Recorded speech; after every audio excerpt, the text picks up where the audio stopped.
नमस्कार, मैं सुपति विश्वकर्मा। आप देख रहे हैं फास्ट न्यूज़ इंडिया।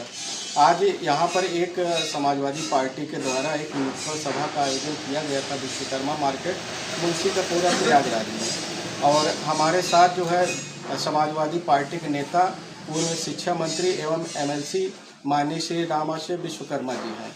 और आइए कुछ सवालों के जवाब जानते हैं। सर, आपसे एक सवाल ये है कि जैसे पूर्व चुनाव में, इसके पहले पिछले चुनाव में देखा गया है कि जितने भी चुनाव आते हैं तो बीजेपी धार्मिक मुद्दों को ज़्यादा उठाती है, ज़्यादा उसको प्रोत्साहन देती है। तो महंगाई, बेरोजगारी, शिक्षा, स्वास्थ्य, इन सब क्या मुद्दे नहीं हैं? देखिए, भारतीय जनता पार्टी के पास जनहित का कोई मुद्दा नहीं है। तो गरीबी हटाने के लिए, बेरोजगारी दूर करने के लिए, महंगाई कम करने के लिए, नौजवानों की समस्या, किसानों की समस्या, दलित पिछड़ों की समस्या और आम आदमी की समस्या से उनका कोई सरोकार नहीं है और न तो इनके लिए कुछ करना चाहते हैं। केवल जब भी चुनाव आता है उसमें धार्मिक मुद्दे उठा करके या हिंदू मुस्लिम की बात करके के, मंदिर मस्जिद की बात करके, हिंदुस्तान पाकिस्तान की बात करके लोगों को उलझाते हैं और वोट लेकर के सरकार में बने रहना चाहते हैं। तो इसलिए भारतीय जनता पार्टी ने लगातार कई चुनाव में इस देश की जनता को, प्रदेश की जनता को गुमराह करने का काम किया।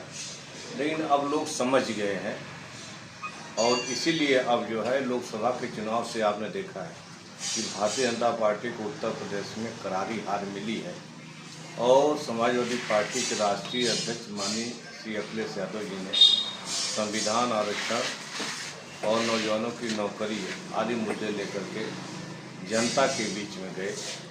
तो सभी लोगों ने एकजुट होकर के समाजवादी पार्टी की 37 सीटों को जिता दिया और देश में बहुमत की बीजेपी की सरकार बनने से रोकने का काम किया। तो अब जनता समझ गई है। अब ये धार्मिक मुद्दा हो या हिंदू मुसलमान की कोई बात, अब जनता सुनने को तैयार नहीं है।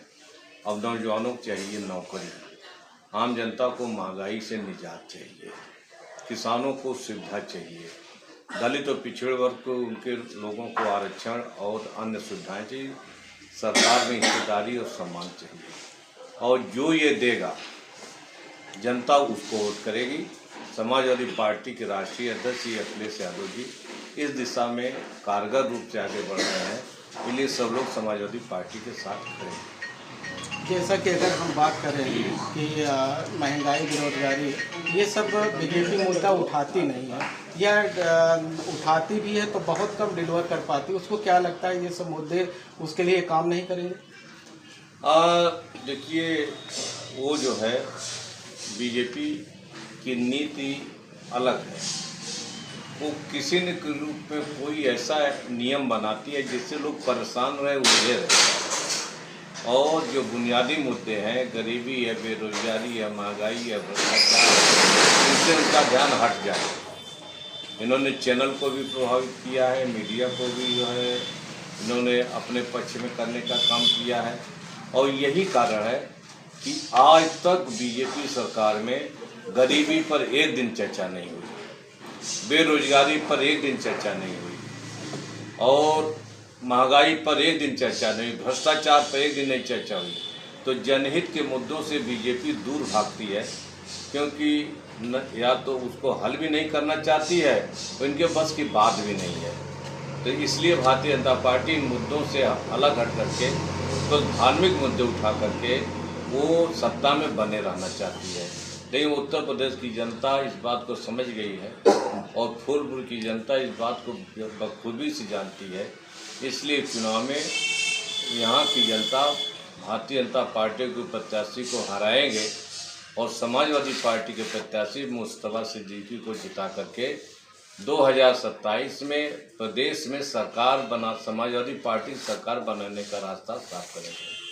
जैसा कि आजकल थोड़े दिन में, कुछ दिन पहले सोशल मीडिया या बड़े बड़े चैनलों पर देखा गया है कि एक बयान माननीय मुख्यमंत्री योगी जी का बहुत ही ट्रेंड कर रहा है कि बटोगे तो कटोगे। इस बयान से क्या संदेश देने की कोशिश है या इस बयान से क्या संदेश जाता है, क्या मकसद निकलता है? देखिए, वो धमकी है।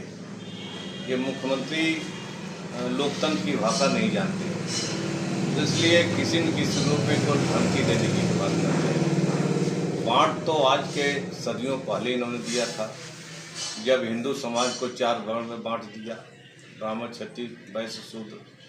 तो बांट तो उसके बाद जातियों में बांट दिया, हजारों जातियों में बांट दिया। तो ये जो हिंदू धर्म के लोग या आरएसएस या भारतीय जनता पार्टी के लोग हिंदू समाज को पहले से ही बांट दिया है, तो अब ये कहाँ से बात आ गई कि बटोगे कटोगे? जब पहले से बटे हुए हैं, आप उसको एकजुट तो करो। एकजुट तो करना नहीं चाहते, धमकी दे रहे हैं कि कटोगे, लेकिन जनता अच्छी तरह से जानती है और उन्हें ही काटने का काम करेगी। बांटने या काटने की राजनीति बीजेपी क्यों करती है?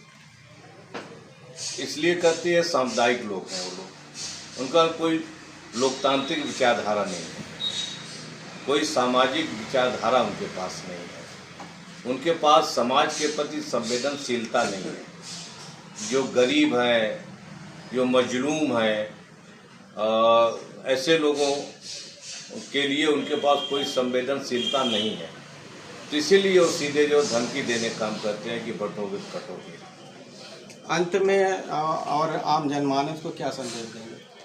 हम ये आम जनमानस को और फूलपुर की जनता से यही अपील कर रहे हैं कि सब लोग 13 नवंबर को इस उपचुनाव में समाजवादी पार्टी माननीय श्री अखिलेश यादव जी के प्रत्याशी मुर्तजा सिद्दीकी को एक वोट चुनाव चिन्ह साइकिल का बटन दबा करके इन्हें भारी मतों से जिताने का काम करें।